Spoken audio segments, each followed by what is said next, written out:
A pastry with a hollow center hides more than sweetness. It hides a truth. Welcome to Faded Echoes. I am your host, Ombra. Tell me where you're watching from in the comments. I love hearing from you all. Now, let's uncover the mystery. The title was right there on the envelope, staring at me like a dare. A pastry with a hollow center. It was written in a hand so neat you could have balanced a ruler on the lines and slipped through the brass slot of the brownstone door around 10 in the morning. I happened to be the one who picked it up since Fritz was in the kitchen checking a pot roast, and Wolfe was upstairs with his orchids doing what he calls an obligation of order and proportion. Now, mail at our place can mean anything from an unpaid bill to an invitation to dine with the Duke, but I've learned one rule. If it comes unannounced and smells even faintly of eccentricity, it's my job to read it first. The envelope had a faint buttery trace to it, as if it had been dusted against a baker's apron. Inside was a short note, no salutation, no signature, just, "One of your city's finest creations is not what it appears. If you care for honesty in taste and justice in craft, come to my shop tonight, you will see." That was it. No name, no address, not even a return scribble. Just that, and a thin smear of powdered sugar along the fold. When Wolfe finally came down at 11, I gave him the note on a silver tray, mostly because it amused me to see if he'd treat it like correspondence from a king. He read it once, raised both brows the way a man might when he finds a fly in his soup, and set it down. "Archie," he said, "this is not a summons to which I intend to respond." "Not yet, anyway," I countered. I can already picture it, a tragic tale of a baker betrayed by his own puff pastry. He gave me a look. You'd think a glance couldn't carry the weight of 300 pounds of disapproval, but Wolfe has a way. He leaned back in his chair, folded his hands across his girth, and closed his eyes. Do not be tiresome. But I could tell he was chewing on it. Wolfe doesn't waste an extra heartbeat on nonsense. Yet here he was, sitting stiller than usual. I knew the signs. Something about that note itched his logic the way a mismatched orchid pot irritates his order. He didn't say so, but I knew he'd make me chase it down sooner or later. At lunch, Fritz, who lives and dies by the integrity of ingredients, sniffed the note once and declared, "That is confectioner's sugar, Archie. Not from a common brand either. Too fine. It is imported, I think, Austrian perhaps." That perked Wolfe up enough for him to grunt and open his eyes. If you've never heard Wolfe grunt, you don't know what a royal summons it is. So that's how it started, with a mystery disguised as dessert, a cryptic challenge, and Wolfe pretending not to care. I knew better. By the time I was heading out to poke around, he'd already decided. He just wouldn't tell me why. That was the hook, the lure in the frosting. And if there's one thing I've learned in years under that roof, it's this.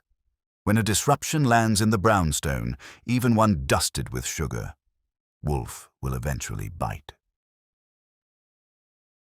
Fritz had just settled the saucier on its warmer when the doorbell did its imitation of a cathedral, which at our place is generally either a bill collector with delusions of grandeur or a person capable of creating a genuine nuisance. I was halfway out of my chair when Wolfe lifted one finger, the same finger he uses for Latin names and moral judgments, and said, "Bring whoever it is to the office. If it is a salesman, I will instruct him on brevity." That was as close as he gets to admitting curiosity before beer. It wasn't a salesman. The woman on the stoop looked as if she'd rehearsed not looking up at the windows all the way from wherever she came. Late 30s, hat with a little veil that had ideas above its station, a coat good enough to pass inspection in February and endure August storage without sulking. She held a square white box with red twine, the kind that sparks a primitive response in every human raised within smelling distance of butter. When I opened up, she said, "Mr. Goodwin," in a voice that had practiced the name, and I marked her down as somebody who does homework. She smelled faintly of caramelized sugar and city steam. In the office, Wolfe didn't bother to rise. But he did the other thing. He focused all of him in one place. He looked at her as if she were a line in a ledger that had gone wrong. She took the chair that gives me a full sight line for reading ankles and nerves, set the box on her lap, and tried for composure. It didn't stick. "I am Ottilie Brand," she said. "My shop is on East 72nd, nearer 2nd than 3rd. We do viennoiserie and pastries. I wrote you this morning." She looked at me. "The note came?" Wolfe's eyelids drifted half down. "It did. Your salutation was omissive to the point of discourtesy. Why not sign your name and state your address, since you propose to enlist me?" She pulled at the red twine and made herself watch it fall. "Because I needed to know if you would react to the thing itself. If you wouldn't, a signature would only make a noise." She lifted the lid, and Fritz, who had glided in to collect crumbs with his eyes, let out a hum in his throat. Inside was a wheel. Choux pastry ring, burnished neatly, split and filled with praline cream from what I could see of its waves, then dusted till the top had gone somewhere alpine. If you're a person who has never met a Paris Brest, that's your loss. If you've met 100, this one would have made you consider fidelity. "Madam," Wolfe said, "you have brought a Paris Brest to my office at 1:45 in the afternoon. Either you are a supplicant of singular audacity or a criminal." "I'm being gutted," she said, still looking at the pastry like it had betrayed her in church. "Someone is hollowing it, not at the oven, not in the kitchen, after it leaves the case. Customers come back with the boxes and say it's empty. Not all of them. Enough to stain me. You may suppose this is the place where I crack wise about empty pastries and empty men, but the tone in that room pulled the rug from under flippancy. She set the lid aside and slid a knife from a paper sleeve. Her hand was steady enough for a surgeon. She cut the ring clean in half. The top came off like a crown, the way it should, and the cream lay inside. A healthy, obscene abundance. "This one is whole because I assembled it myself and held it while I rode up here," she said. "But others leave the shop full and arrive at tables hollow. Not once, not twice. A pattern, and it's always this. Never the eclairs, never the millefeuille. Always the wheel. The name of it reads like a taunt." Fritz, mind you, had not moved closer by so much as an inch. He would die in the doorway before he would risk behaving like a peasant. But Wolfe's nostrils had widened enough to prove he was not made of oak after all. "And your suspicion?" "I don't know," she said. And if that was a lie, it was one rehearsed for personal use. "If I accuse the wrong person, it will not be the end of it. It will be the end of me. I have 2 assistants on pastry, Marco Vass and Celia Corzin. Marco is a genius with laminated dough and a child about applause. Celia is quiet, devout, and could be a metronome for consistency. I have a counter manager, Miss Lenore Pike, who understands customers better than I do and reminds me to smile when I'm tired. There's a delivery man, Kelvin Shaw, for larger orders. And there is an investor, Mr. Gideon Shaw, Kelvin's uncle, who has opinions about branding and return on flour. If there is a saboteur in that list, I cannot see why he or she would choose a method this theatrical." "Because it is insidious," Wolfe said. "A deflation is humiliation. You are accused not of theft, which can be denied, but of stinginess, which cannot be disproved in retrospect. A hollow center requires faith. Once broken, it is not mended by refunds. It is a clever disease." She flinched at stinginess like it was a slur aimed at a family member. "I build the cream with a hazelnut paste we roast ourselves. I do not count grams like coins. I measure by integrity. But I cannot follow every box out of the door. Something touches them after they leave the counter. I wrote because if I go to the police and say my pastry is empty, I will spend the day learning new vocabulary for mockery." Wolfe's finger drifted to his lip. "You wrote, then, because you hoped to prick the curiosity of a gourmand and thus his sense of justice." He pivoted his eyes to me.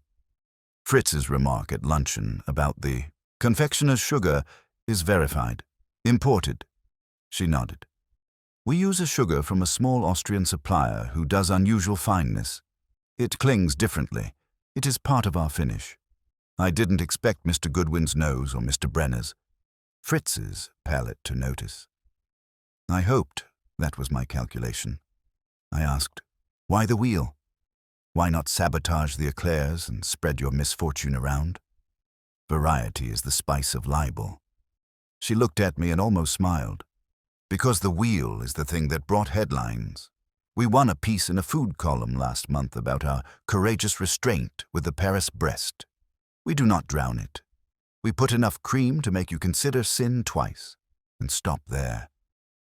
Her eyes went back to Wolfe. The day after the column ran, our first hollow complaint arrived. Wolfe shut his eyes. It took him 2 beats to open them. I know the tempo.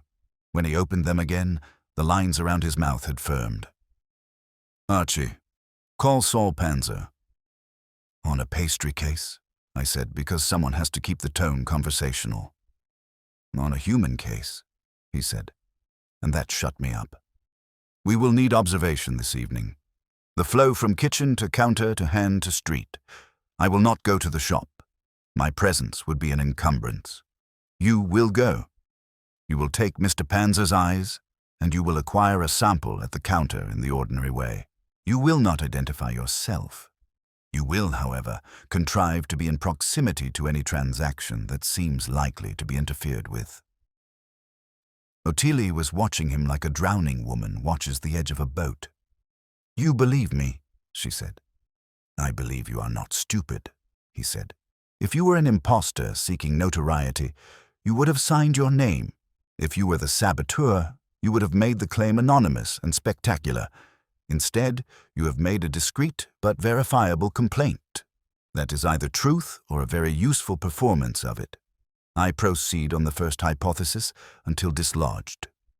She folded the red twine around her finger until it went pale. What will you need from me? Lists, Wolfe said, and you could hear him shifting gears into inventory. A schedule of all staff for the past month. Receipts and orders for your hazelnut paste, flour, sugar, and boxes. The design of the boxes. Materials, manufacturer, whether they are sealed by string alone or adhesive. The names of vendors and the terms on which they deliver. A record of all complaints. Dates, times, purchasers if known, and whether they accepted refunds. And the names of any person who has expressed resentment since the column. Resentment is a primary leavening agent in sabotage. Of course. She stood, then hesitated. There is one more thing. 2 nights ago I stayed until closing and walked the last customer to the door myself. I watched her cross 72nd with the box in her arms like a baby. She turned the corner. 10 minutes later she was back, furious and trembling. The wheel was a ring of air. She swore she had not opened it. Mr. Goodwin, it is not the customers. It is not, I swear. I said, I'll make you a deal, Miss Brand. You bring the lists. We'll bring our eyes. If a ghost is eating your cream in the crosswalk, we'll take a photograph. If it's a man, we'll ask his name. That got me the smile the veil had been hiding. Thank you, she said.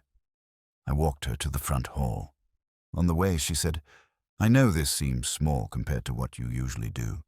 My friends told me Nero Wolfe doesn't move for less than blood, but I think this is about something that matters more than it sounds like. I told her, Miss Brand, at this address food is never small. When I came back, Wolfe was pinching the bridge of his nose in a way he uses instead of swearing. She is right, he said, eyes still closed. This is not a trifle. To adulterate or diminish a thing that depends upon trust at its center. He opened his eyes and looked straight at me. It is a species of moral embezzlement. Archie, call Mr. Panzer, and then call Lily Rowan. Lily? That got a blink out of me. You want a socialite at a pastry stakeout? I want her appetite, he said dryly. She will serve as a credible, unattached purchaser who is noticed for the correct reasons. She will be given cash and told to spend it recklessly on wheels. You're going to make her eat 2 Paris breasts? He closed his eyes again. She will survive. I called Saul first. He listened to my synopsis like a pharmacist reading a Latin label and said, "Tell the big man 2 sets of eyes will be there at 5:30. 1 in the shop, 1 outside. I'll bring a 3rd in reserve if your baker's investor shows up with opinions." With Saul, reserve means the situation is now under a top and won't leak. Then I called Lily. Getting Lily to do anything in the category of noticeable is like asking a fish to attempt water. She was delighted to be asked and only paused long enough to make me swear I wouldn't let Wolfe ration her cream.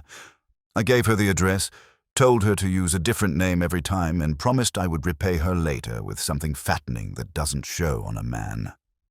By 4, we had lists.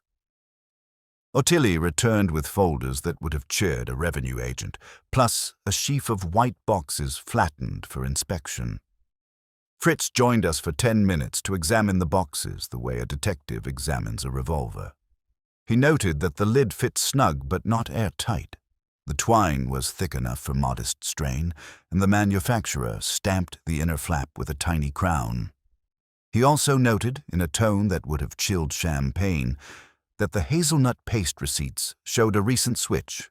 2 weeks back, 1 delivery from a different supplier due to a temporary shortage. That could have mattered, but not in the way that leaves air where cream belongs. Still, I flagged it. Wolfe asked Ottilie for a floor plan of the shop. She sketched it with quick, neat lines. Counter on the right as you enter, case divided into categories, coffee machine behind, door to kitchen at the back with a narrow glass panel, a bell on the door that chimed on entry and exit. The boxes lived on a shelf beneath the counter, the twine on a spindle, and the bags for smaller orders in a metal bin next to the register. She added arrows for the flow of staff and customers. If you wanted to intercept a box between counter and door without being noticed, I did not see an opportunity unless you were the person handing it over. "Very well," Wolfe said. "Mr. Goodwin, you will go at 5 and remain till close. Mr. Panzer will place himself inside. The reserve eye will be outside. You will purchase 1 wheel. Miss Rowan will purchase 2, then 2, then 2, at intervals designed to be inconvenient. If any of these are hollow, you will bring me the corpse.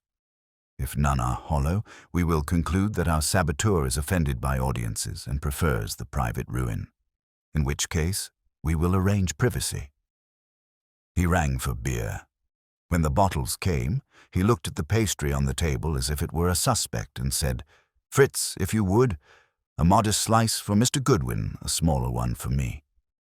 I will not waste your time describing what that slice did to 4 in the afternoon in Manhattan. It set a standard. It made promises for civilization at large. If you think this remark is an exaggeration, you haven't had your center filled properly. At 5, I left the brownstone with a feeling I get on certain kinds of cases. Ones where the first move is small, exact, and clean, and the person on the other end thinks that means the fight will be polite. I took the folders, an empty evidence bag, and a calm face. You can learn a lot watching how people handle boxes. You can learn even more watching who handles the air. By the time I reached East 72nd, the air had cooled off enough to remind you it was still August in New York, the kind of evening where the sidewalks sweat even after the sun takes a bow. The shop wasn't hard to find, light spilling in soft yellows across the glass, name etched with a flourished hand that made brands look like something from Vienna instead of Manhattan. Inside, it was bright but not harsh, the glass cases glowing like treasure chests. People weren't swarming, but there was a steady enough flow to make you think business had legs. I did my part by stepping in with the sort of casual interest you wear when you want to be overlooked.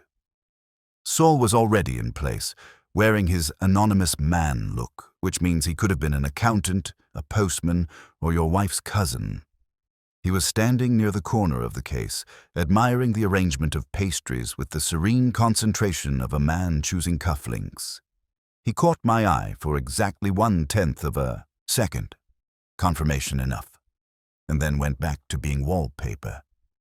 Outside, through the glass, I caught sight of Saul's reserve, a guy named Maffei, leaning against a lamp-post and pretending the evening paper was his first love. With that setup, you could have walked a rhinoceros through the block and it wouldn't have been missed. The shop bell tinkled each time the door opened, and I made sure to note every box that changed hands. Miss Brand was in the kitchen, but her counter-manager, Lenore Pike, was doing the transactions. She was tall, brisk, with a precision in her movements that would have made Wolfe approve if he didn't already resent anyone else's efficiency. Customers ordered, she boxed, she tied, she smiled just enough to be pleasant without wasting any calories on it. The assistants, Marco and Celia, moved in and out the back like they'd been wound up in different factories. He with a restless energy, she as measured as a pendulum. If you wanted to place a bet on who would tamper with a pastry just to stir the pot, Marco had the look. He couldn't glance at a customer without checking whether they noticed his flower-streaked hair and nervous charm. Celia didn't so much as blink differently depending on who walked in. You could have built a clock on her routine. Around 6, Lily Rowan swept in. When Lily sweeps, the entire atmosphere gets rearranged, whether it wants it or not. She was in summer whites that probably cost more than Fritz's entire pantry for a week, and she brought with her that aura that says, "Look at me, but don't you dare." Lenore recognized the type instantly and straightened, but Lily just cooed at the display case as though it were her first time out of a convent. She ordered 2 Paris breasts, asked a question about the praline, giggled when Marco came out to answer, and left with her little box tied neatly.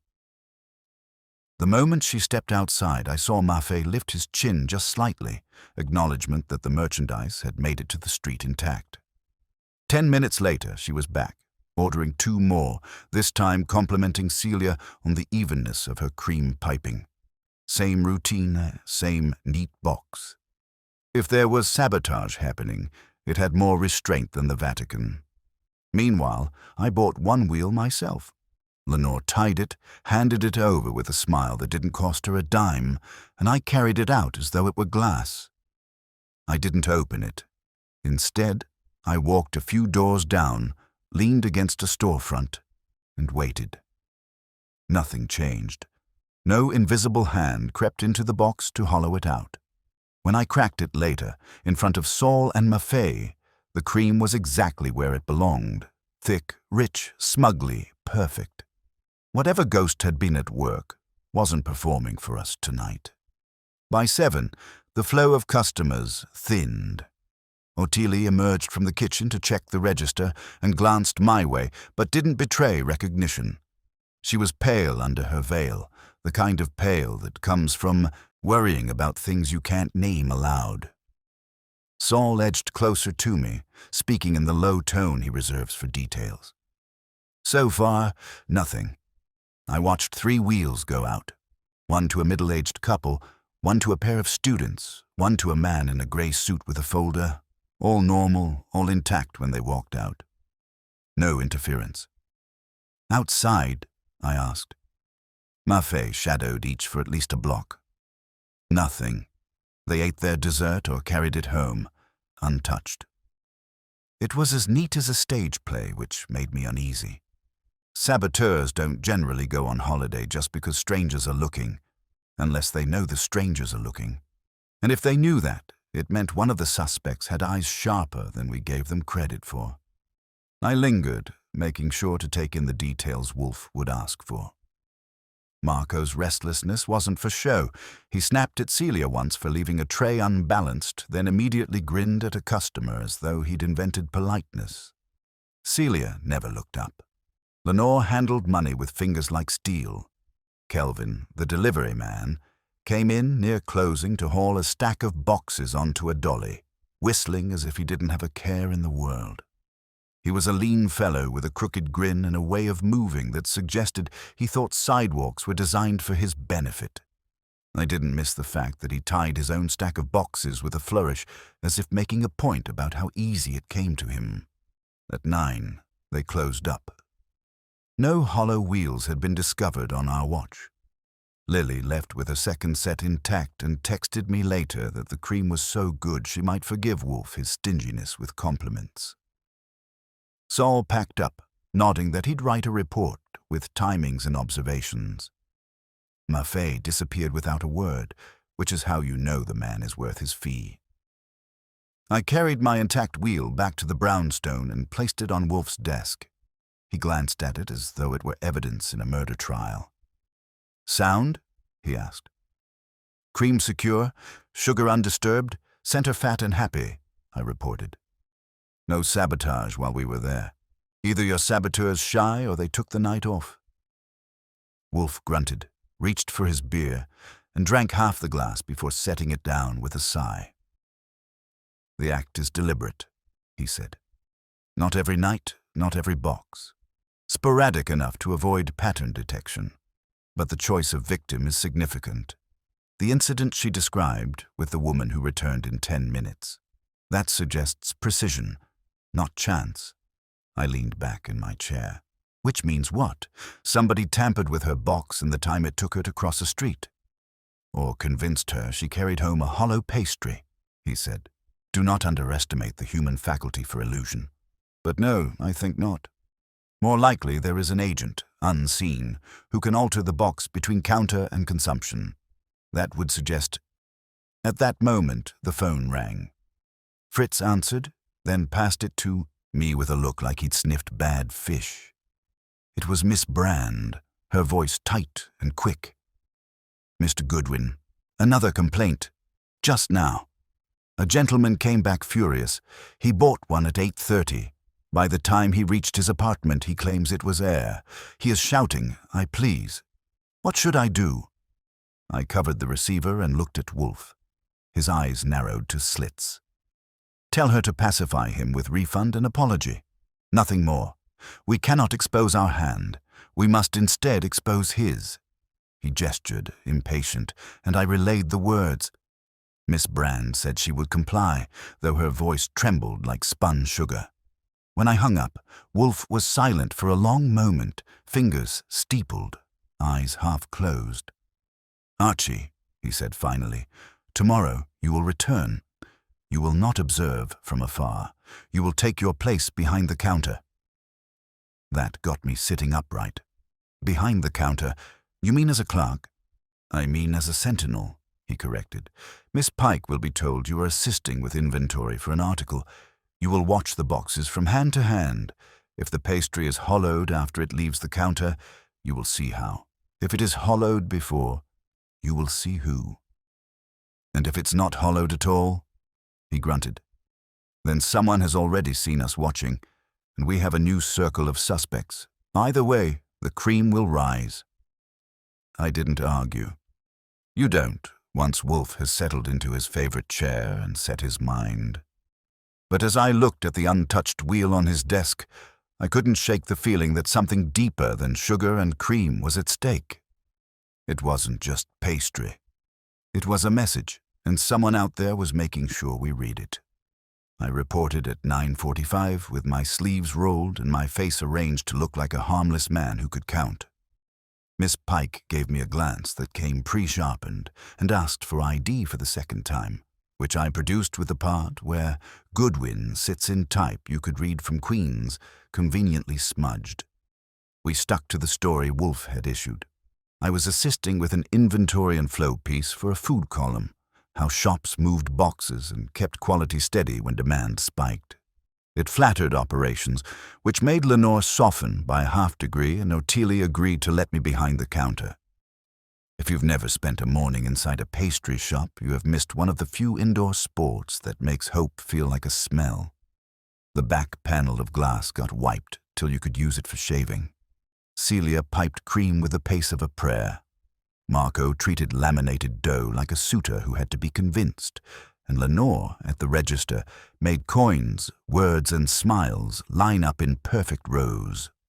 Kelvin rolled in around 10 with the day's deliveries, whistled a bar that was trying to be jaunty, and stacked boxes with the posture of a man who held a grudge against gravity. I parked myself at the cutout in the counter where the boxes lived. They were white. Decent quality, with that tiny crown on the inner flap. The manufacturer's mark, stamped pale grey. The red twine sat on a little spindle with a cutter blade, and above it, a hook where finished parcels rested a second to be grabbed by the customer. My brief was simple. Watch the boxes from the moment they left the stack to the moment they left the hand. If a ghost wanted to dine, he'd have to eat in front of me. The first hour set the rhythm. Order, box.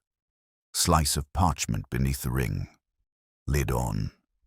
Lenore's hands turned the box clockwise, looped the twine once around the short axis, crossed, looped twice around the long, pulled, and finished with a quick square knot that snapped tidy.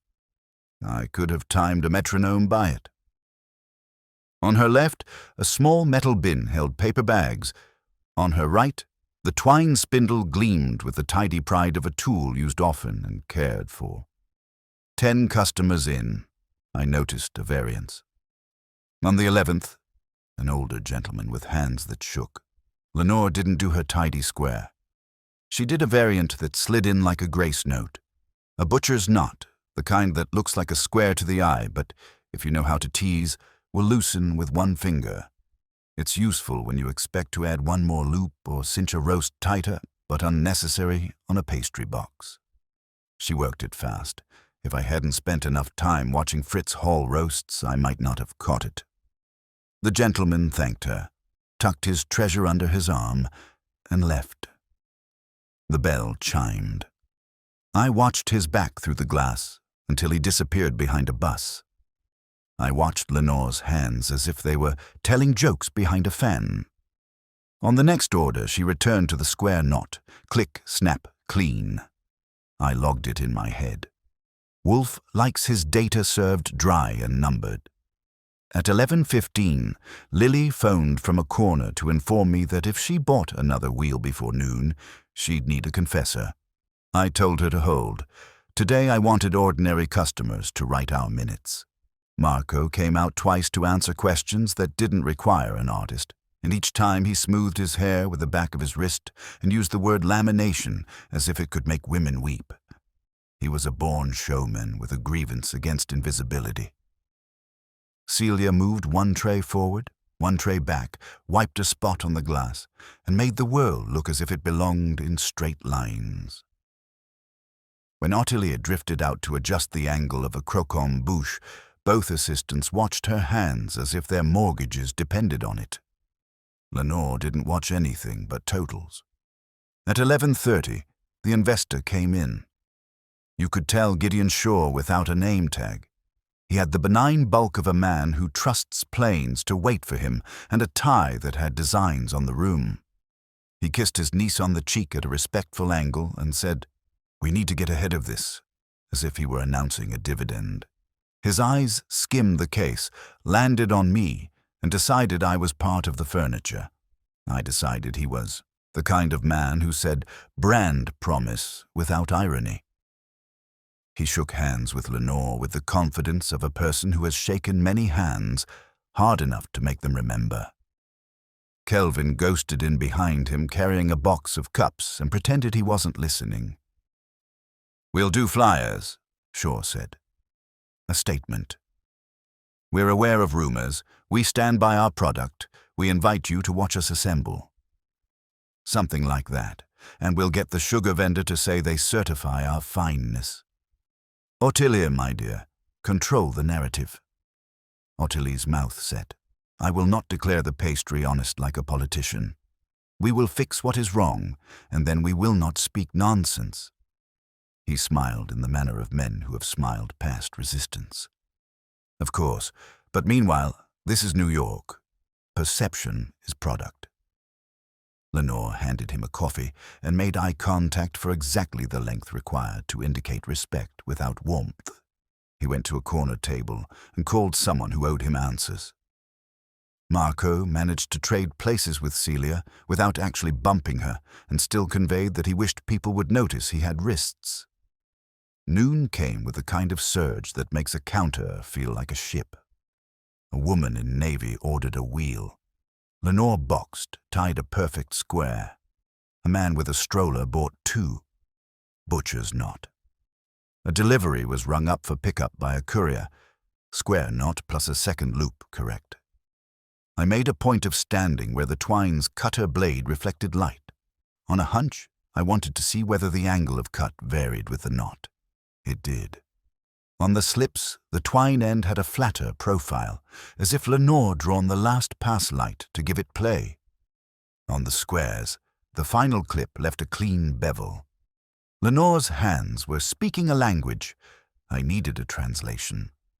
At 12:08, a plump man in a grey summer suit came in with a folder tucked under his arm. He ordered a wheel, paid in cash, and took a call at the door. In the confusion of the stroller and a woman asking about gluten, Kelvin backed in with empty trays from a delivery and bumped the man's elbow lightly. The man swore without heat, adjusted his grip, and went out. The bell chimed. I didn't like that bump. It had the soft thud of an accident that had consulted a rehearsal. I took my break outside because Wolfe had told me to see both sides of the door. Across the street, Maffei, parked with a sandwich he was not eating, tipped his cap half an inch to say he'd clocked it.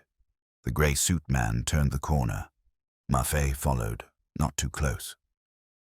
10 minutes later, the man came back with a face the color of overcooked caramel and a box in his hands like a bomb. Inside, we made room. Lenore lifted the lid an inch, glanced, and looked at Ottilia with a kind of pain I wouldn't wish on a dentist.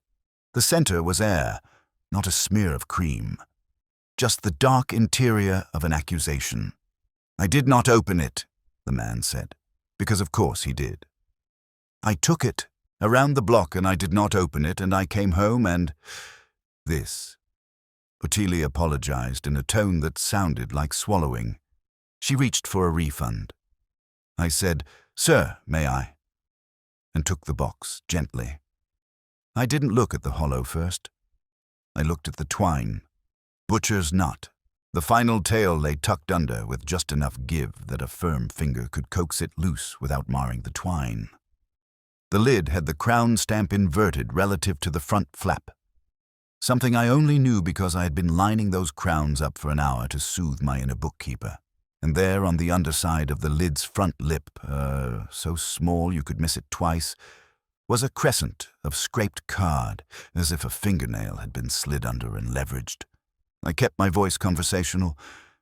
"Mr. Shaw," I said, "would you mind stepping out front with me for a moment?" He blinked. "I'm speaking with..." "2 minutes," I said, and put a tone on it that men who buy ties by the dozen still recognize. He came. I walked him to the glass and lowered my voice. "You want control of the narrative? Here's step 1. Whoever is doing this knows knots and boxes and who is at the counter. I saw 3 butcher's knots in an hour. Only some customers get them. I saw one gentle bump at the door coordinated with a crowd, and I saw a crown stamp inverted. Either these boxes are being swapped or they're being opened and resealed with enough speed to make a magician sweat. I turned the box so he could see the nick. This scrape isn't from a nervous housewife, it's from practice. His face changed from investor benign to something that had hard shoes and a ledger. "Who?" he said. "I don't name hands until I see them dirty," I replied. "But if I were you, I'd stop talking about flyers and start thinking about who knows the knots. The butcher's is habitual for butchers and for anyone who ties a lot and occasionally needs to untie fast, and I'd watch who bumps elbows." We went back in. Ottilia had given the man his refund and the apology that comes from Nero. He left telling Lenore he'd tell everyone she'd made it right, which is one of the few sentences that never convinces anyone it happened. I asked quietly, "Miss Pike, could you tie this one for me again?" Slowly, for my notes. She obliged, and what I already knew became page 1 of a report. Her square knot was flawless. Her butcher's knot was smooth and quick and ended with a characteristic tug on the left tail. It wasn't habit, it was choice. The question was whether it was collusion or caution. Does she tie it when she expects to add a ribbon, or when she expects someone else to loosen it? At 1, Saul drifted in as a customer and bought a coffee. He took a stool near the front and regarded the reflected room like an optometrist checking for blind spots. He has a way of making you feel that if you were your own mother, he would still notice your tells.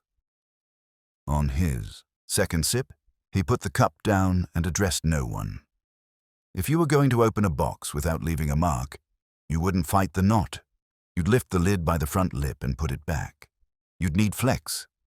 He looked at the bin of bags, or a sleeve to slide it in and out with to hide the motion. He didn't have to be that helpful, but Saul likes to salt the air with hints when I'm supposed to be the one shoveling. I checked the bags. Most were ordinary. 10 near the back had a faint powder line inside, as if they had been dusted with something at some point. The powder made the bag slicker. Slide a box in, the lip unclings a fraction easier. Slide it out, receipt. Nothing to see here. It wasn't proof. It was a whisper with a shape. At 2, Celia came out to restock. She moved like a rehearsal. No variance. She tied a box once when Lenore stepped away. Her knot was serviceable, not pretty, and it was a square, no flourish. Marco tied once too, and made a mess of it that required a second attempt and a grin that apologized to his audience. If the butcher's knots were a signal, they were not Marco's. At 3:05, a woman in navy returned, not furious but disappointed with the practice to it. Her wheel was air, but this one carried a different signature. The twine was a square knot, the crown stamp aligned. On the front lip, I found no scrape. Inside, on the interior wall of the ring, a hair-breadth puncture, not big enough to matter to God, big enough to matter to cream. A needle, or something narrower. If you depress cream with a syringe, you can pull it out through shoe without anyone the wiser. It wouldn't be quick, but if the box sat on a lap on the bus with a conspirator next to you. I bagged the box with Ottilie's grateful eyes on me like I'd just rescued her dog from a hydrant. Wolfe will want this corpse, I said. He likes to build his cases with exhibits the size of metaphors. Gideon Shaw pulled me aside again. His genial tone had not survived the hour. If this is an inside job, you tell me now. If it were that tidy, I would, I said. Right now we have 2 methods, quick reseal and quiet siphon. One requires proximity and pretext at the door. The other requires privacy later or a partner in transit. Either way, whoever's doing it knows when to pick their moments. I flicked my eyes toward Lenore, who had gone even more precise under strain, and Kelvin, who had stopped whistling but kept his grin like a badge. And whoever it is understands more about knots and elbows than love for pastry would teach. At 4, I called Wolfe from the back by the flour sacks and gave him the facts clean.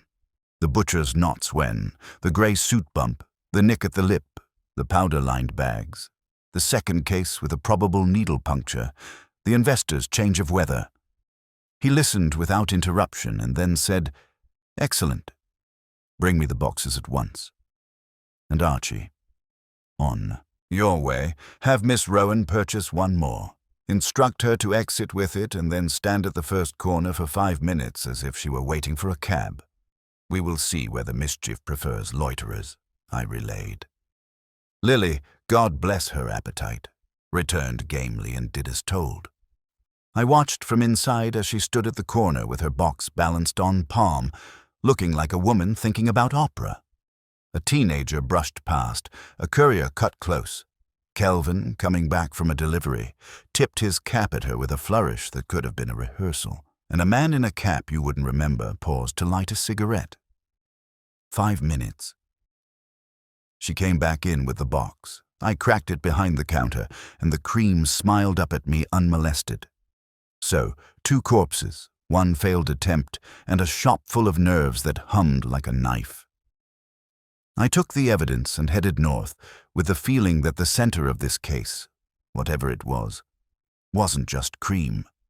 Something in the circle had been made hollow on purpose, and the person doing the hollowing was counting on the human appetite for certainty to do the rest.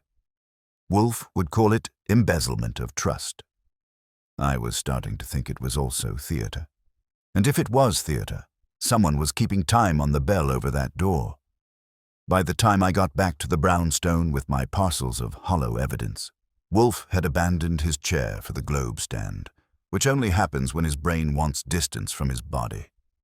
He was leaning over the map with his fingers pressed together like an organist finding the chord.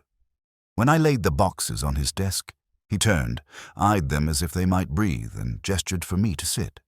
I gave him the report clean, the way he likes. Lenore's butcher's knots, Kelvin's bump, the nicked lid, the powder-lined bags, the inverted crown stamp, the second corpse with a probable needle extraction, and Lily's intact test box. He didn't move, but his face told me I'd just poured butter into a batter he'd been stirring.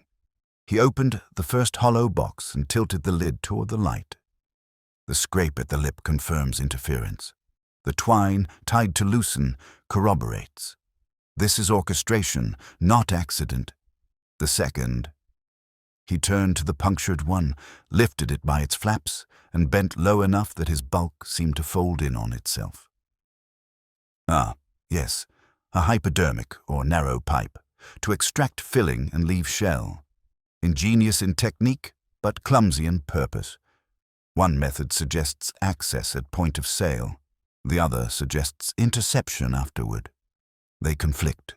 That means two operators, or one operator experimenting. Archie, hand me the magnifier. I passed it across, and he bent again, muttering. The scrape is shallow, but recent. No dust has settled. The puncture is minute, made by a needle with bevel inward. The cream was extracted, not introduced. That distinguishes sabotage from poison. No, this is not meant to harm, only to humiliate. He leaned back and exhaled. The question becomes, who profits from humiliation? I said, that depends on whether we're talking personal pride or personal ledger. Ottilie's losing reputation, Gideon Shore's losing money, Kelvin's losing face every time a delivery gets questioned, Marco's losing applause if nobody trusts his art, Lenore's losing her schedule if she has to explain hollows to customers. Celia, well, Celia's losing nothing but patience. Wolfe grunted. Do not underestimate patience as a motive. Resentment accrues interest. I let that sit. He hates repeating himself, but when he uses food words for emotions, you know the case has nested in his gut. He took a long pull from his beer and finally spoke. We must distinguish opportunity from motive. Miss Pike knows knots. She selects which knot to use. She could facilitate surreptitious entry without detection. The delivery man, Kelvin, has proximity at the threshold. He can bump, distract, exchange. The investor, Mr. Shore, has a motive to control through scandal, to break his niece's independence and fold her under his authority.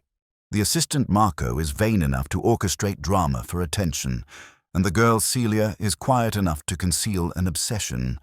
Each fits, none yet compels. We require demonstration. Meaning what? I asked. Meaning I will see them in this room.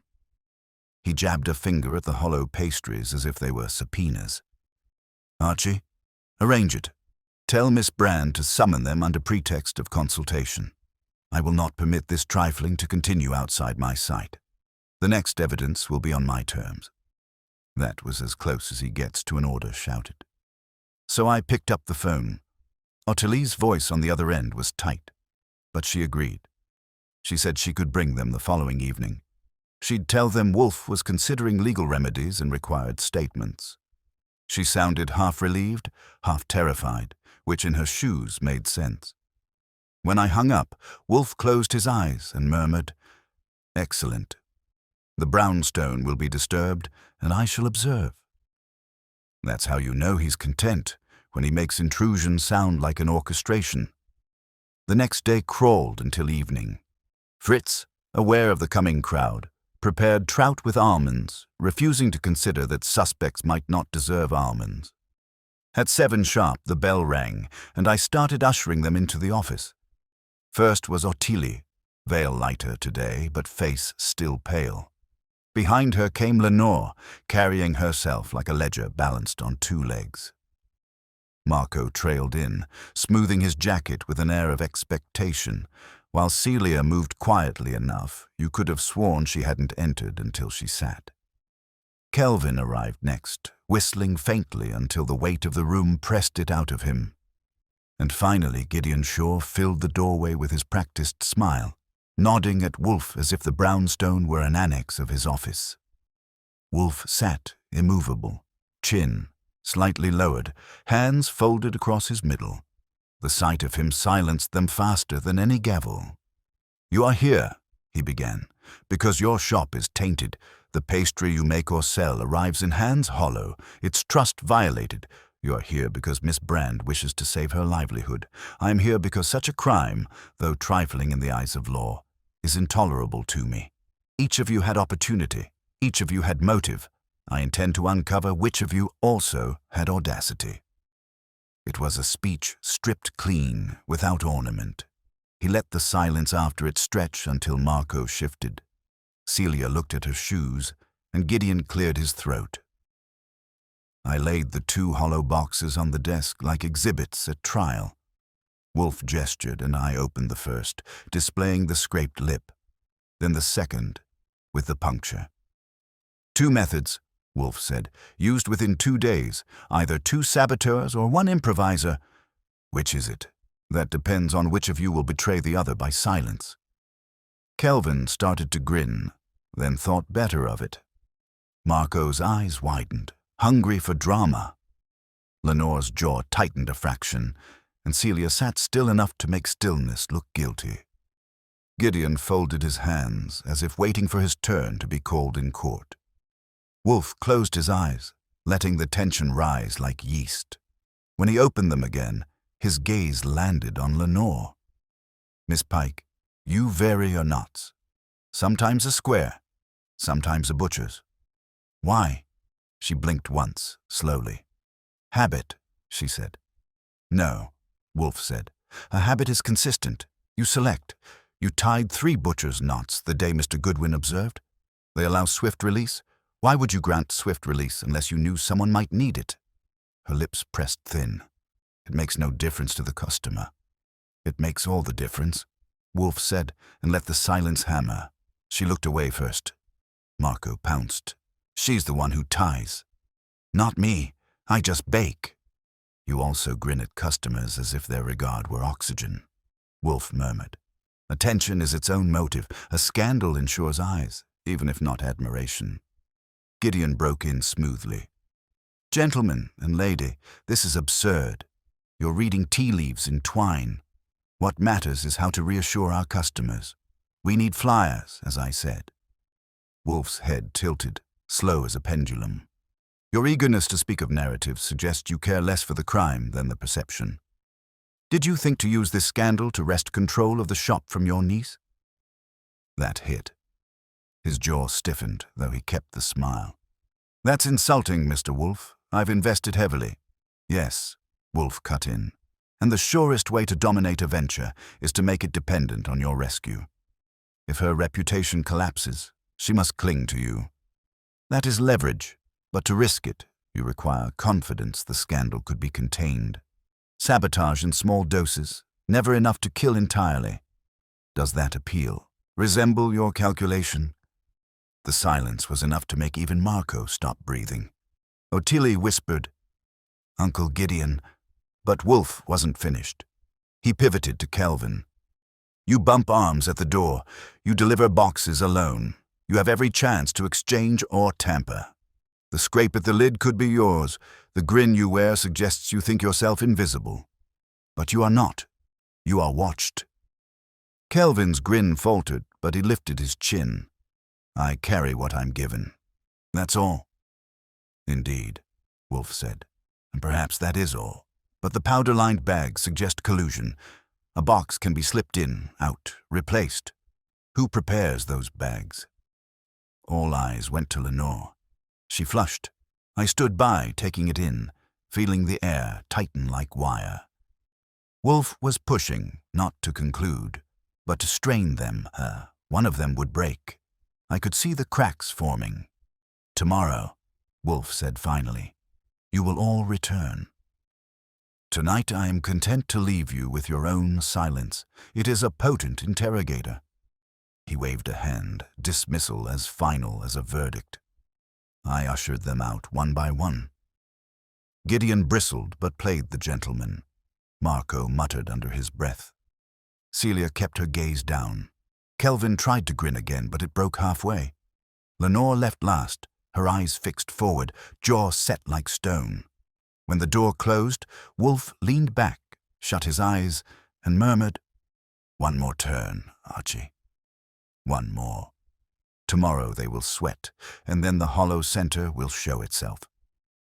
And just like that, the brownstone was silent again, but the tension lingered, filling the air as if even the walls were waiting for the next bite. The brownstone didn't sleep well that night. Wolfe pretends to be immune to unease, but I've learned the tells. He went upstairs early, leaving half his beer unfinished, which is as close to a trumpet blast as you get that his thoughts are gnawing. I spent an extra half-hour filing notes, arranging my report so he could paw through it without needing me to translate, and even Fritz clattered a few pans louder than usual, which is his version of shouting.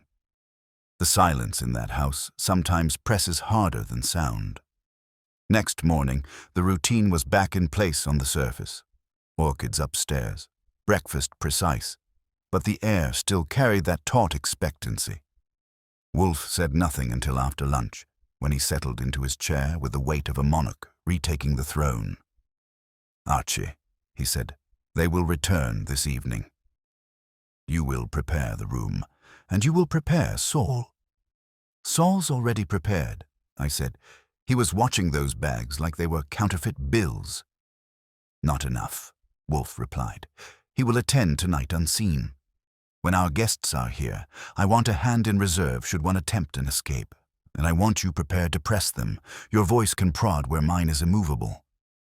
I knew the drill. Wolfe would sit, heavy as a mountain, and wait for one of them to crack against the silence. My job was to scatter a few stones down the slope and make the landslide arrive sooner. At 7, they began to arrive again. Ottilie came first, anxious, her veil set aside this time as though she wanted no more shadows. Behind her came Marco, sharp suit and a trace of cologne meant to disguise flour. Celia arrived with the same quiet step as before, though I noticed she gripped her handbag tighter. Lenore followed, cool and tight, her mouth a straight edge.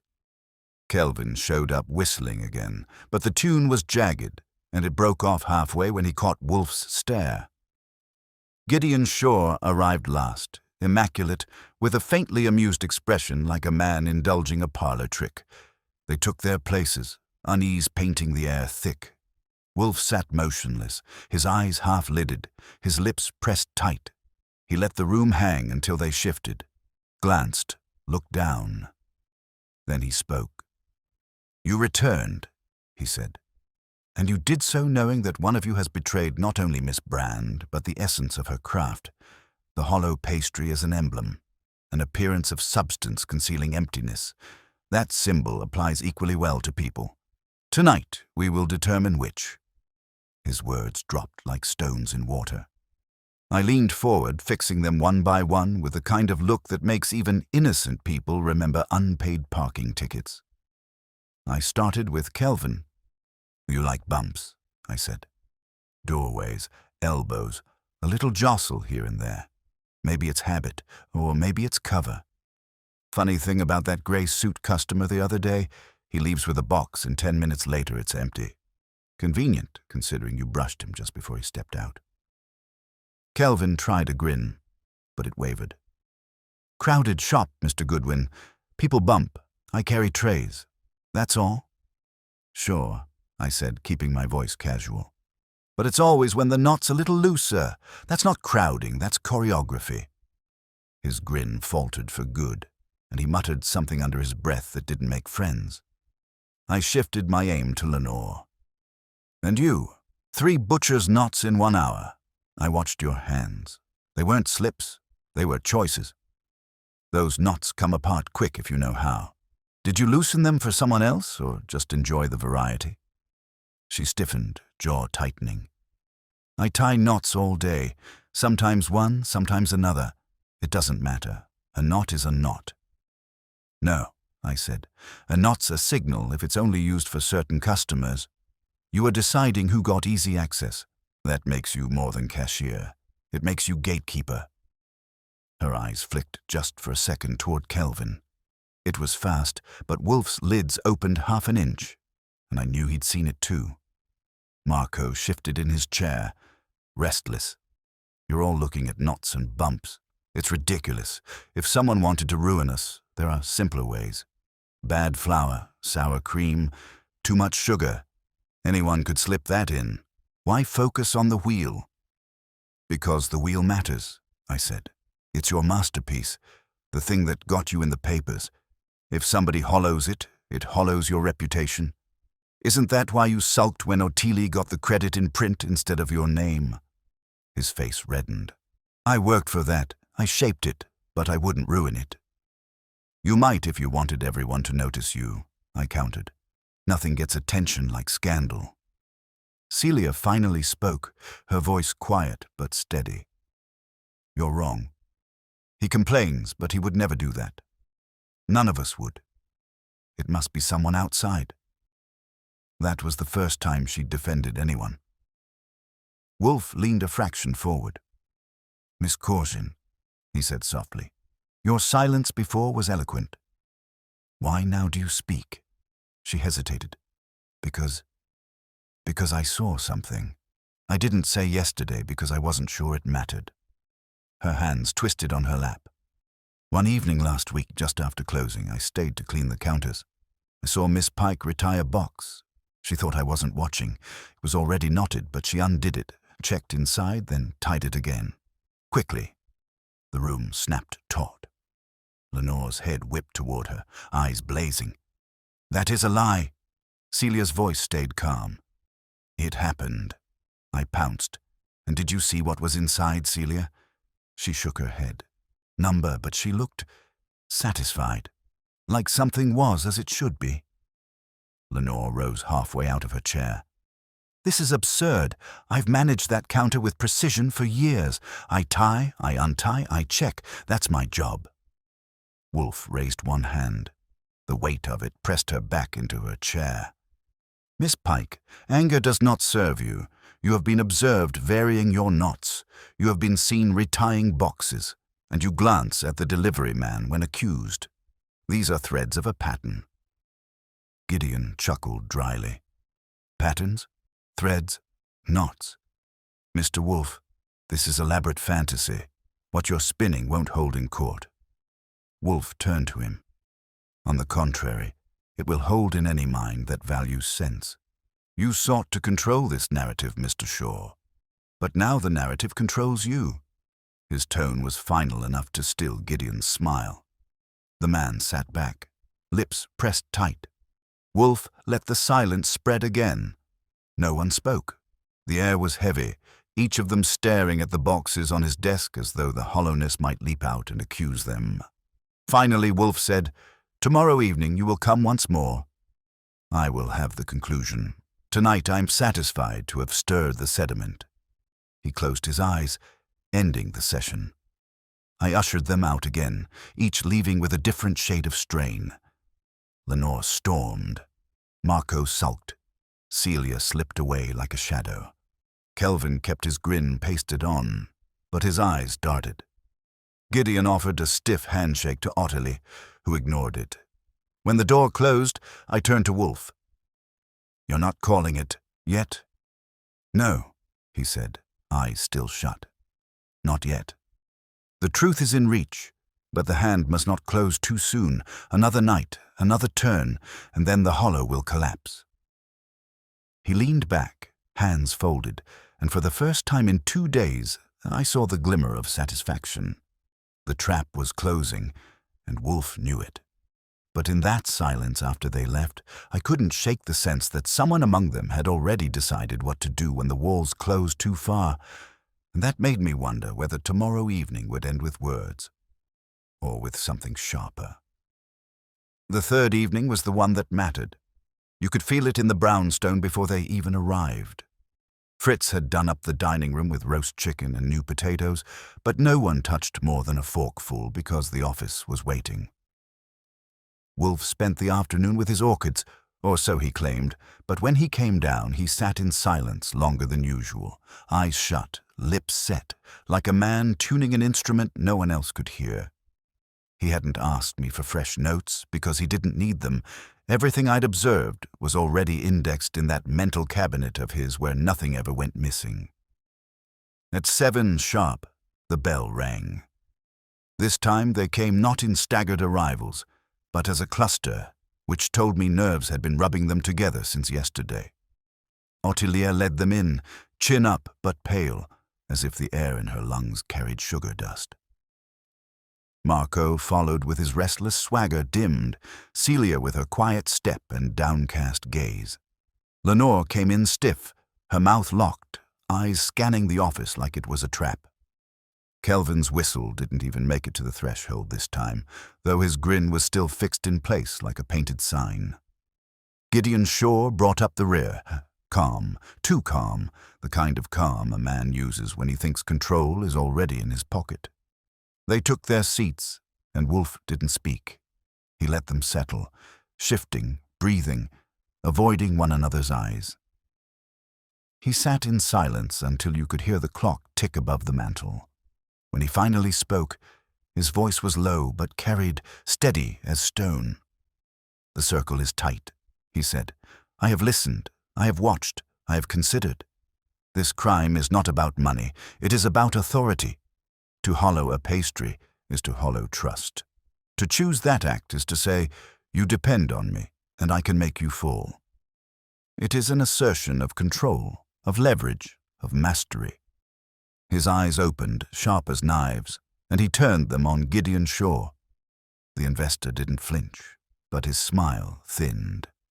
"Mr. Wolfe, I already told you. You told me flyers would fix it. You told me perception is product. You told me control the narrative. That is not what a man says who seeks truth. That is what a man says who seeks power." I leaned forward, my part in the play. Funny thing about those powder-lined bags.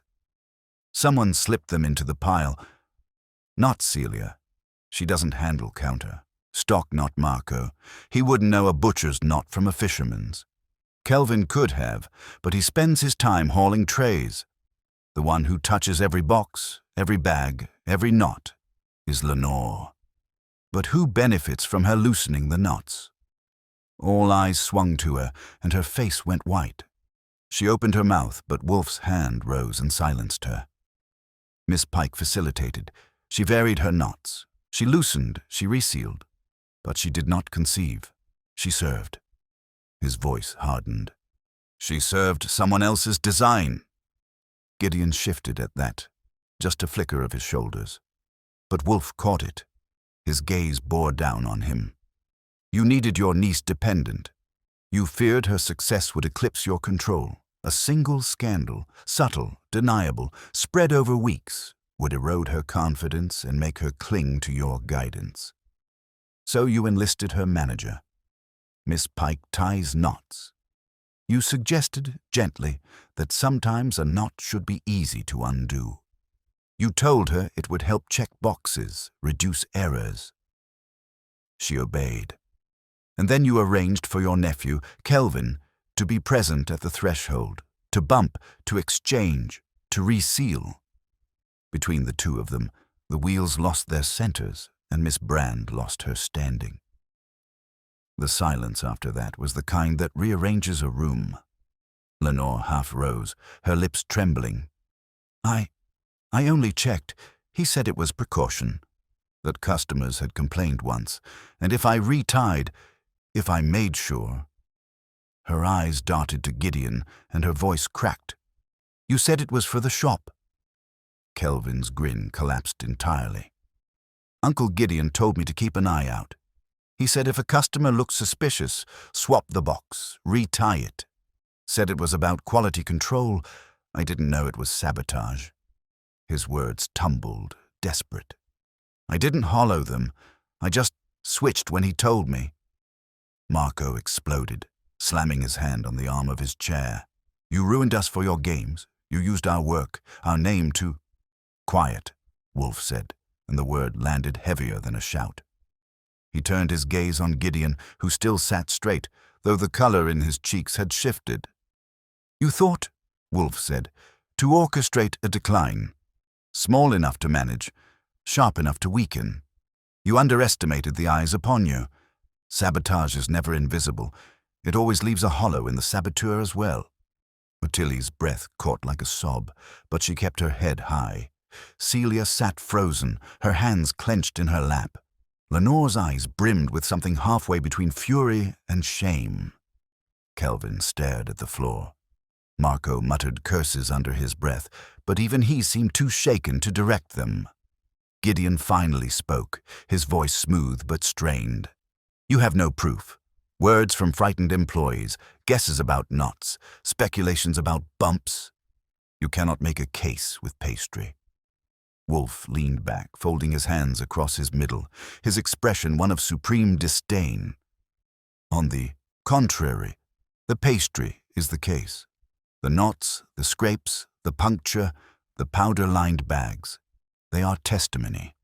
And your niece's staff has supplied corroboration. You orchestrated a crime against trust. Whether the law deems it actionable is irrelevant. You are exposed, that is sufficient. His tone left no air in the room. Gideon's smile didn't return. He sat rigid, jaw tight, eyes flicking once toward Ottilie, who met his gaze with a cold fire that told me she needed no judge to pronounce sentence. Wolfe gestured toward the door. Archie, show them out. All but Miss Brand. She will remain. I did as ordered. Marco stormed. Celia slipped past without a word. Kelvin hurried, his grin gone. Lenore lingered, pale and shaken, before hurrying after the rest. Gideon rose last, pausing in the doorway as if he meant to protest, but Wolfe's eyes cut him down before he spoke. He left, shoulders stiff. When the door shut, Ottilie sagged in her chair, her hands trembling on her lap. You've destroyed him, she whispered. No, Wolfe said. He destroyed himself. You will rebuild, Miss Brand. The hollow will be filled again. She nodded, tears slipping free now, not of despair, but of release. She rose, thanked Wolfe with a voice too choked to finish, and let me walk her to the hall.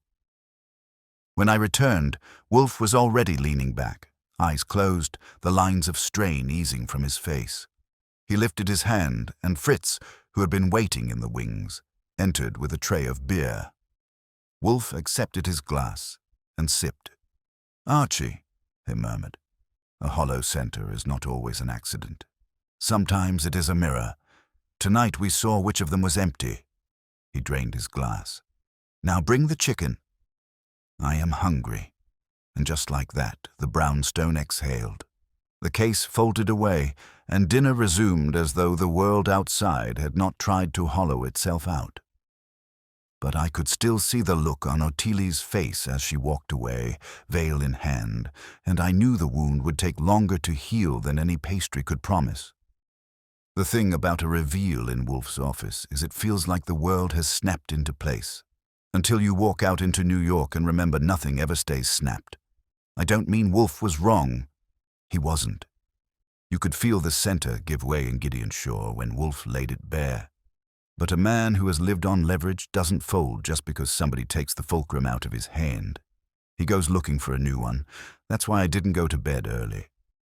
Wolfe didn't either, not in the way that counts. He closed his eyes and let his face go slack, which is how he turns the engine over. When I came down from a phone call to Saul, Wolfe's lids slid up a quarter inch. Mr. Panzer. In motion, I said. He'll follow Shaw. If Shaw's smart, he'll go home and count his sins. If he's himself, He'll go find a nephew and a manager and see which one squeals." "Quite," Wolfe murmured. "And you will give Mr. Panzer the latitude to be everywhere at once. Saul, between you and me, has a side entrance to omnipresence. What we needed wasn't another speech. It was something Kramer could chew without choking. In this city, you can accuse a man of hollowing pastries and get yourself a column inch. You want handcuffs, you need implements, moments, money. Wolfe knew it. He let me work the phones while he sat still and listened to the brownstone settle around him like a good suit. At 11:30, Saul called from a payphone 2 blocks off 3rd. I took it in the hall. "Archie, your investor didn't go home," he said. "Met Kelvin at a diner on 2nd. No names, but they used the kind of pronouns you can fingerprint." I took a booth across. Uncle talked, nephew listened and tried not to sweat. Envelope changed hands under the menu. After, Kelvin made a call from the corner to someone at the shop. Female voice. Short answers. He told her to hold steady. Then he cut west on 72nd with a bag he didn't have when he went in. "Describe the bag," I said. "Paper, flat, like it used to hold a bakery box. Bottom sprinkled. If you dusted a dozen bags and stacked them, the last one would look like that." I glanced toward the office and kept my voice light. "Follow the bag." "I'm following the bag," he said, and rung off. Wolfe was looking at me when I went back in. I gave him the summary. He nodded once. "He cannot resist shoring up a collapsing scheme," he said, like he was naming a species in Latin. "Predictable. People who crave control will keep asserting it after the point of profit. It becomes compulsion." We didn't speak again for 20 minutes. At 10 past midnight, Saul called back. Kelvin went into the shop by the back alley door. Lights on. He was inside 6 minutes, came out lighter, went to the corner and smoked with a gentleman we've seen before. The cap and the cigarette from your Lilly test. Exchange was brief. Then Kelvin started toward York. I left a set of eyes on him and circled back to the alley. "You went in?" I asked. The pause was as neat as a nod. Door was tired, jam-friendly. Inside, under the counter shelf, back of the bin with the bags, a metal syringe with a narrow nozzle. Smells like praline. Wrapped in a rag dusted with sugar. I left things as I found them, except that I didn't. I have it. "Don't admire it," I said. "Bring it." I hung up and looked at Wolfe. He inclined his head the millimeter that means satisfaction under control. "Inspector Kramer will want to see it before dawn," he said. "Call him." I did. You don't shake Kramer out of bed with pastry talk unless you intend to feed him meat. I told him we had a device, a timeline, an envelope, and a witness who writes reports in his sleep. He grunted 3 times in a row, which translates to, "If this is a stunt, I will hang you with your own tie," and said he'd be at the brownstone in 40. Kramer arrived smelling of tobacco and untimely interruption, hat on the back of his head like he'd forgotten it in the act of putting it on. He planted himself in front of Wolfe's desk and looked at the boxes like they owed him money. "You're telling me I got dragged downtown because somebody was stingy with cream," he said. "No," Wolfe replied. "Mild as milk. Because a man corrupted a business and conspired with employees to defraud customers in a manner that endangers no bodies but harms a livelihood. If you lack appetite for that, Inspector, you may leave before Mr. Panzer arrives with the instrument." Kramer's jaw set. He lit his cigar as if it were my fault the match existed. "Panzer's your omnipotent ninny. If he brings you so much as a whisk, he'd better bring me a chain of custody." Saul brought more than a whisk.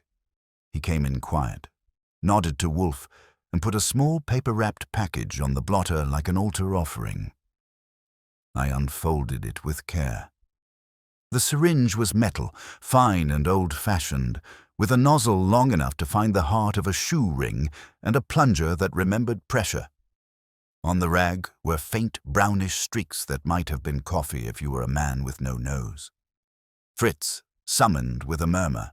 took one sniff and said, "Praline," like he was greeting an aunt. Kramer leaned in.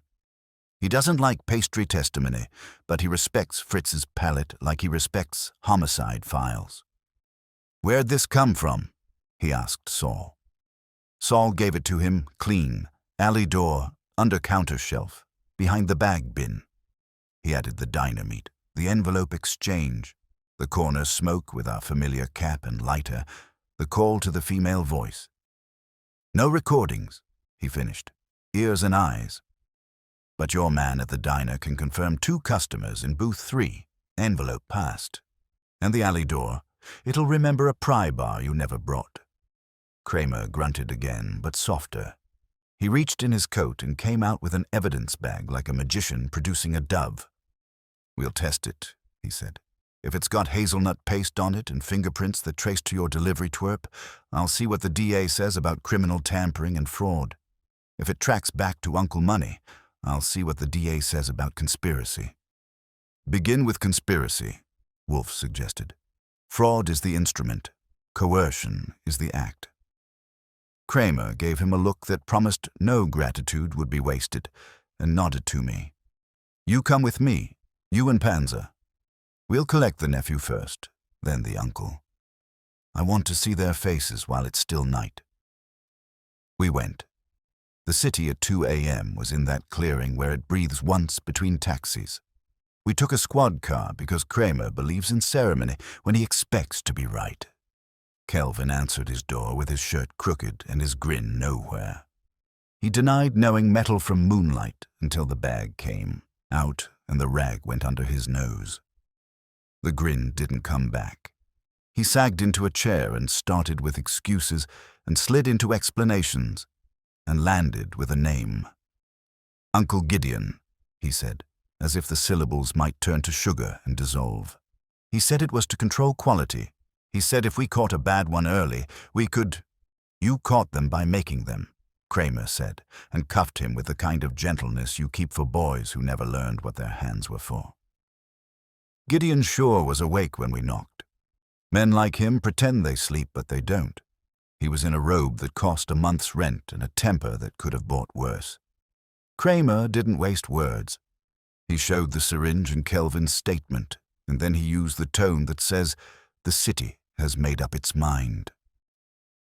Gideon did not tremble, but the stillness in him took on an edge. He asked for a lawyer. He got a ride. It was after 4 when I let myself back into the brownstone. The office lamp was still on. Wolfe had not moved enough to disturb the dust.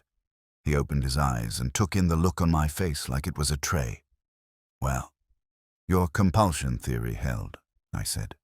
Kelvin sang. Gideon demanded counsel. Kramer took both. If the lab finds praline on the needle and prints where they belong, the DA will put a name on the charge and call it a day.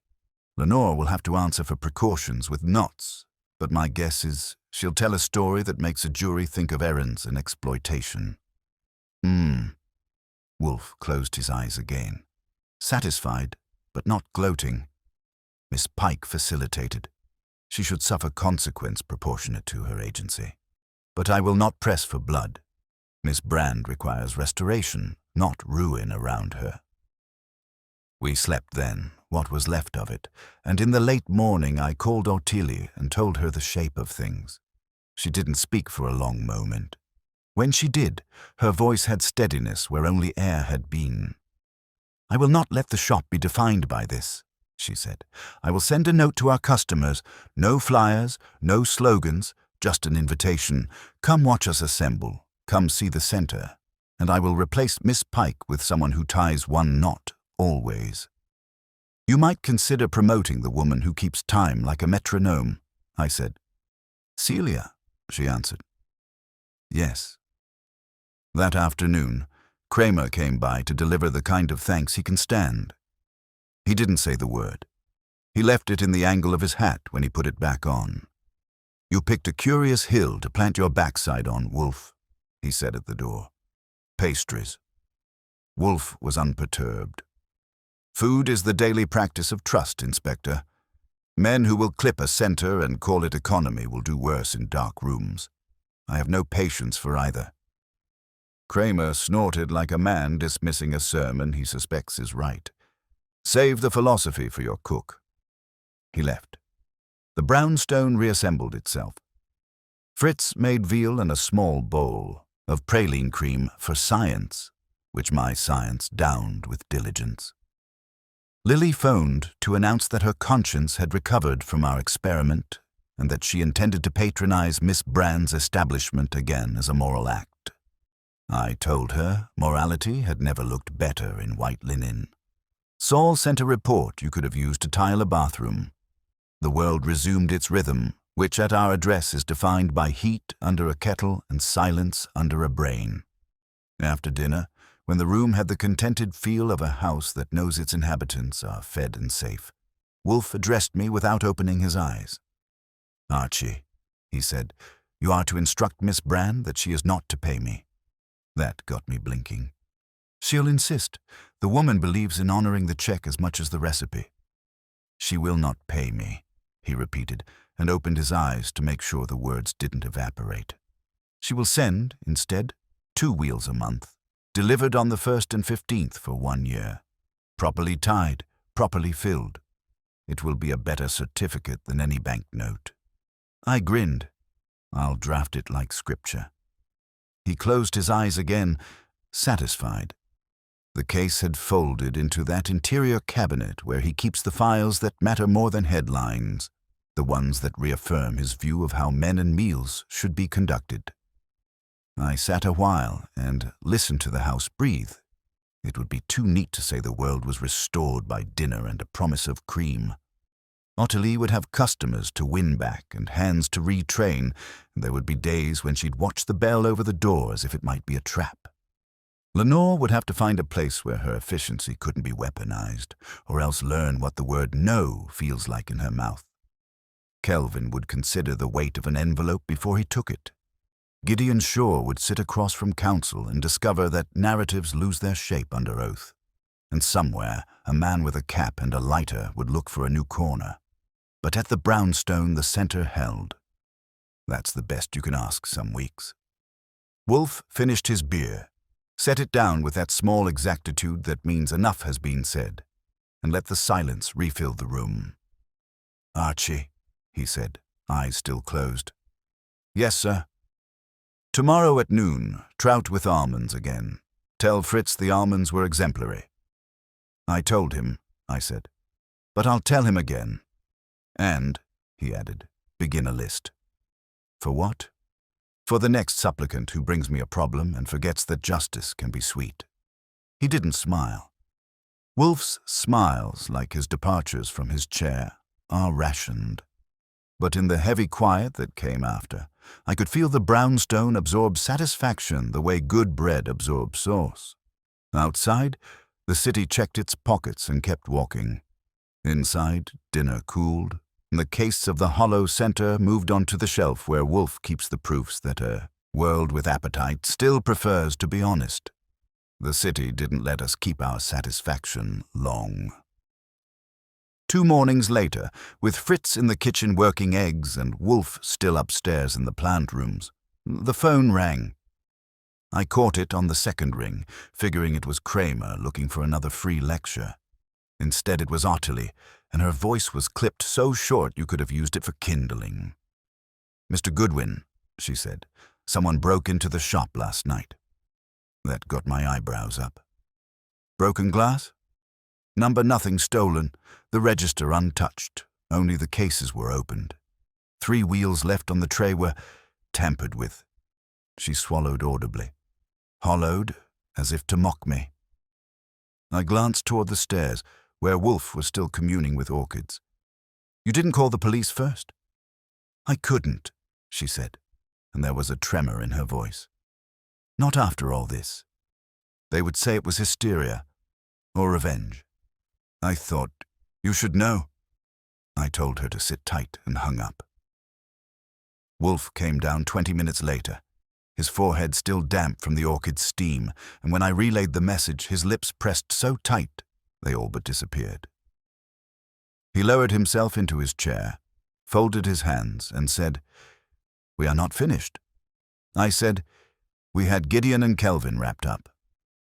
Kramer's got a syringe with prints, a nephew willing to sing, and an uncle with a robe bill that makes him look guilty even if he weren't. So who's left to keep hollowing wheels? Wolfe closed his eyes. There are always loose ends. People rarely conspire in exact duets.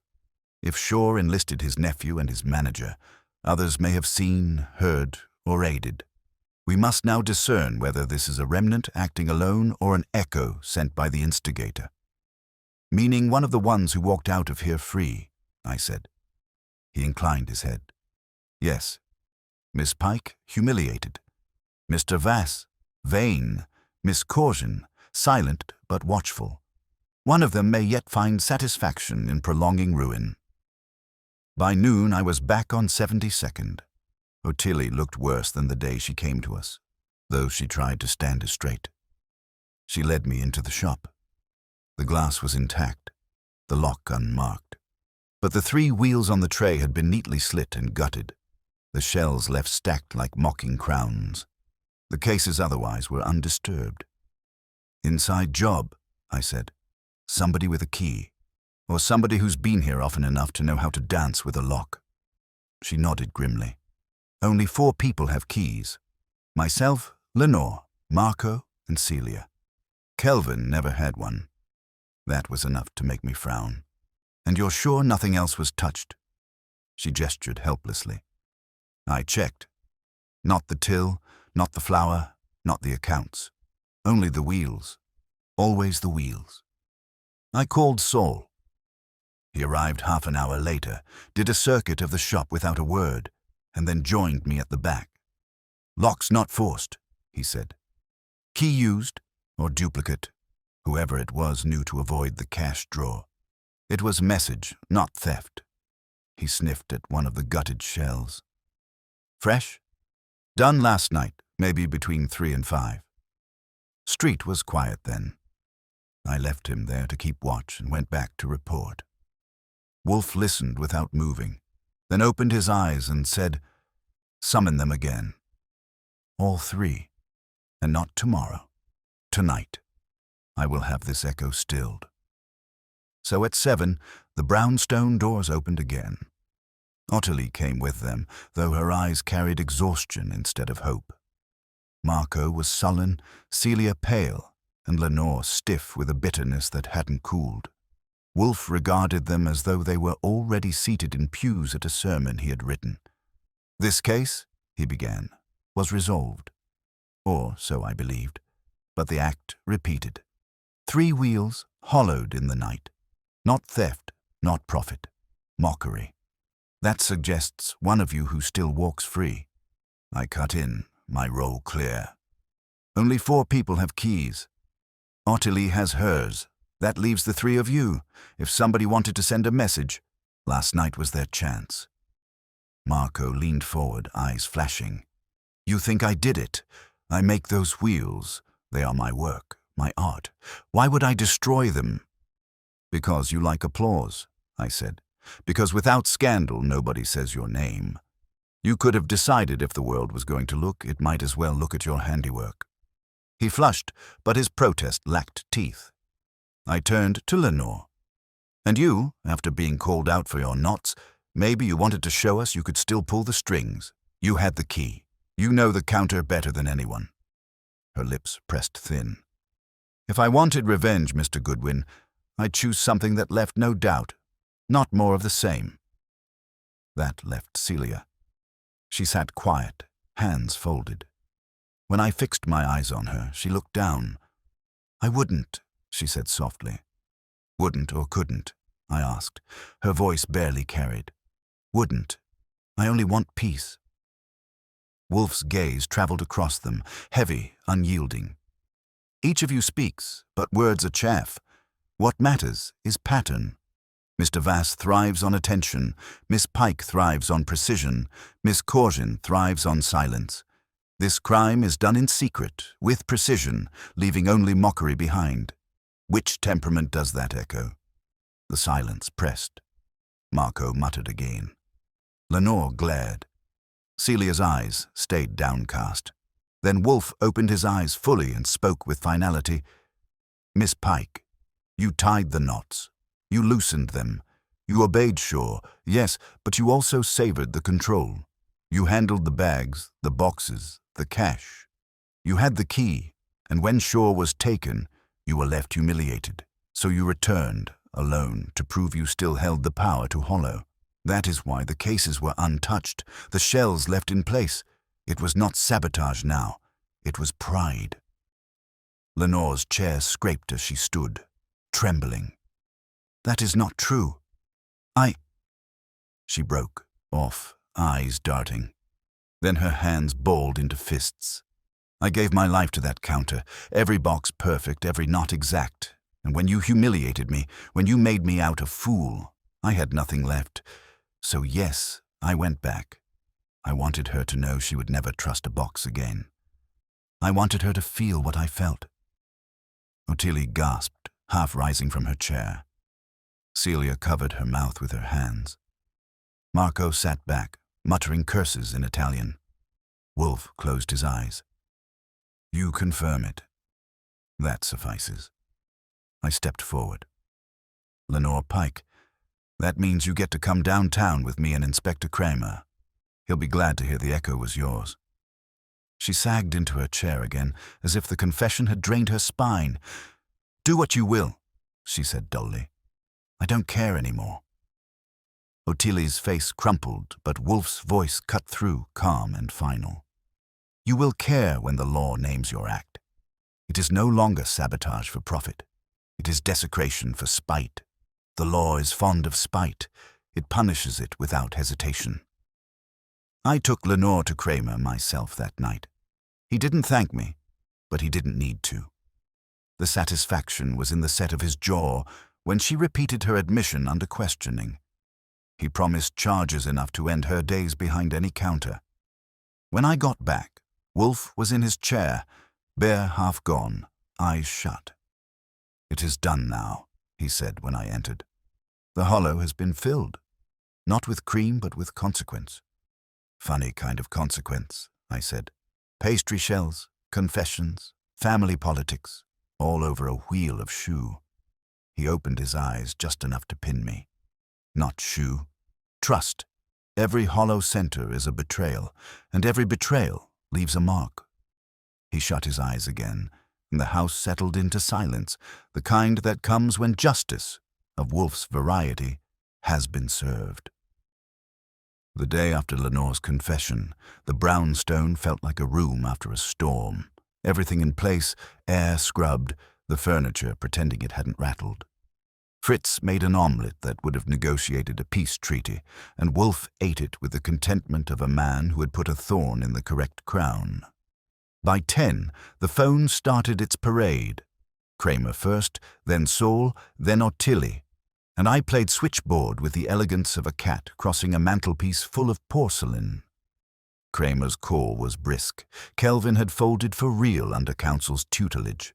The nephew would plead to criminal tampering and cooperation, which meant fewer shiny bracelets and more paper. Gideon had posted bail so smoothly, the clerk probably thanked him for the privilege. He'd face conspiracy and fraud, and his lawyer would argue that hollow centers were a metaphor, not a crime.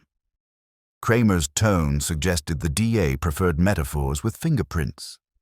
As for Lenore, her midnight confession had read as cleanly in morning ink as it had in Wolfe's office. She said she wanted to take back control. Kramer grunted. I told her the last person who took back control from a judge was a bailiff. Saul's report came by courier.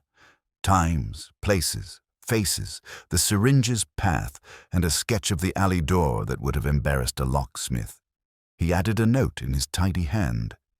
If Miss Brand wants a quiet set of eyes for a week while the shop adjusts, I'll put a man in the neighborhood.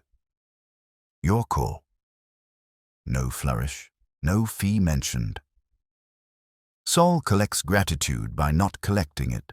Ottilia's voice, when she came on, was steadier than it had any right to be. The police had taken a statement. She'd closed the shop for a day, then reopened with a small sign in the window. Paris Brest Assembly at the counter on request.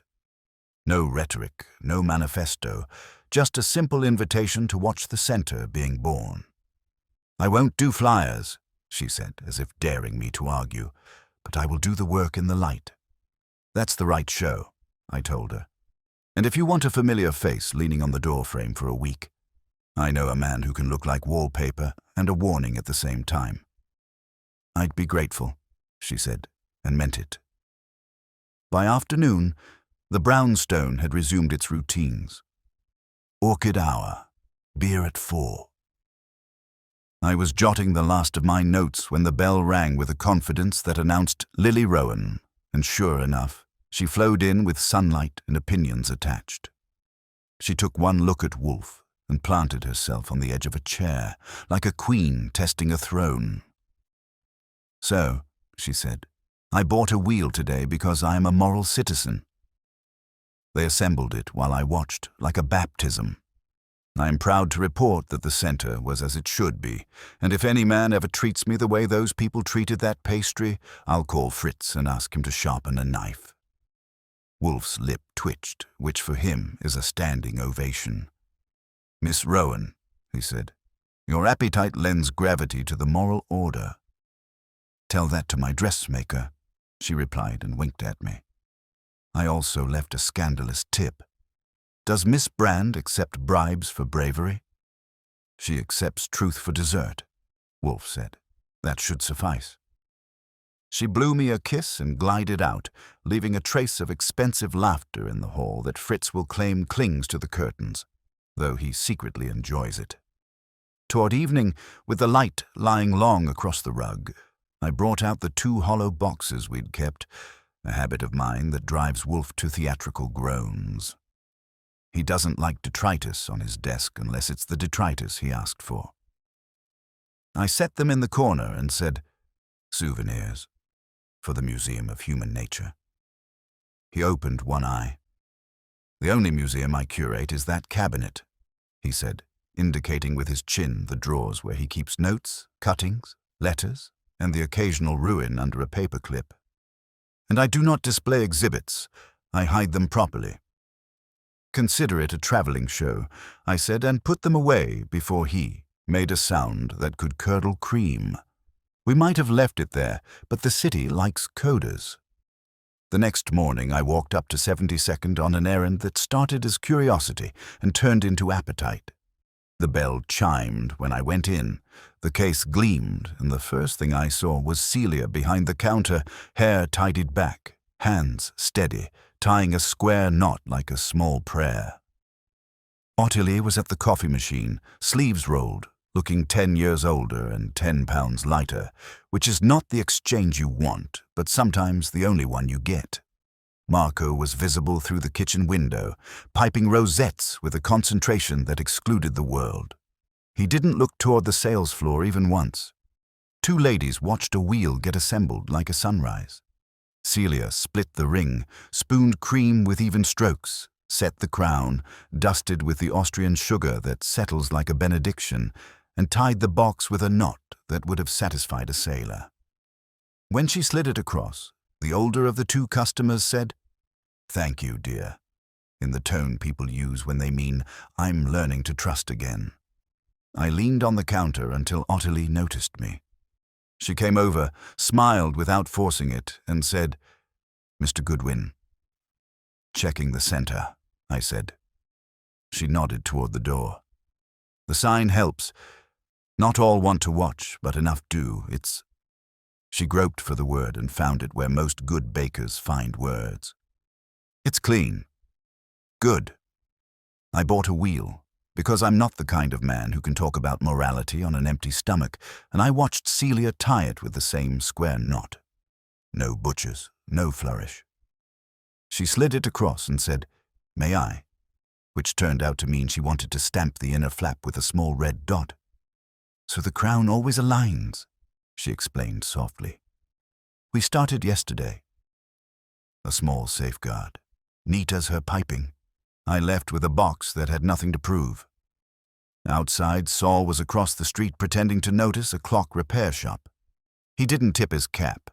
He nodded the quarter-inch that says all's well. From the corner, a man in a cap and lighter watched the world without finding a scheme, and I felt a petty satisfaction in how ordinary he looked now.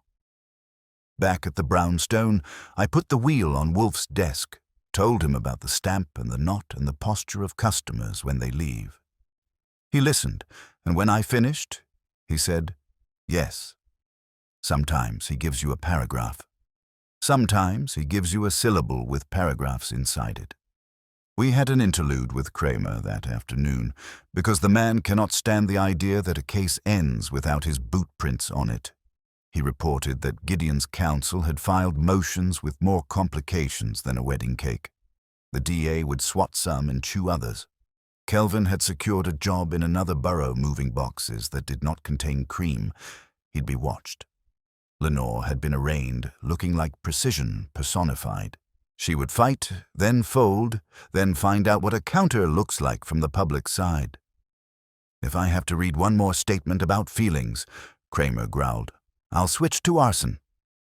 "Do not," Wolfe advised. "It is an unprofitable branch." Kramer stared at him like a man who suspects the joke was on him and doesn't mind as much as he should. He left with his hat at a more cooperative angle. 2 days later, on the 1st of the month, a box arrived at 11 on the dot with a card inside. Properly filled, properly tied, per our agreement.